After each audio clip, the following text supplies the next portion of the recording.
If you would like to compete in a golf tournament one day, this week's Lessons on the Links may help you do that. River's Edge Golf Club pro Eric Granata focuses on the setup to help you make a better contact at impact. The first thing I want to talk about is what I mean by hitting a fat shot. And what I mean by hitting a fat shot is if I was going to hit this golf ball out there, I would come down and I would be hitting behind this golf ball.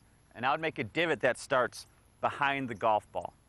Ideally, when we're going to hit the ball, the divot should start after this golf ball. Ideally, it would start from the front edge of this golf ball or middle of the golf ball and go towards the target side of the golf ball. What I mean by a thin shot is when we either top the ball or we hit the leading edge of the club at the middle of the ball. And that's not going to be good contact either because we can't use the loft of the club.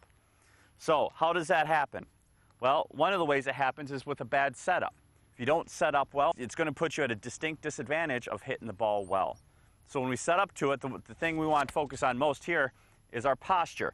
When I set up to the ball, I want my knees to be just soft, weight on the balls of the feet, arch of the feet, and I don't want it too far forward on my toes or too far back on my heels. I want nice balanced position, a good athletic position. And when I set up to that ball, you're going to see the angle that I'm sitting at right here. It's probably about 2 o'clock if you looked at it at the clock. And I want to maintain this posture all the way through the golf swing. So when I finish this golf swing, you see I still have maintained that angle. I'll stand up at the very end of it.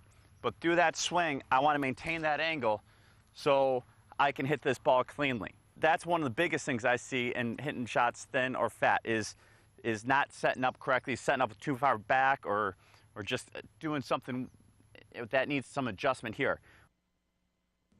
Don't forget, for more tips to help your game on the course, tune into BKB News every Friday for more Lessons on the Links.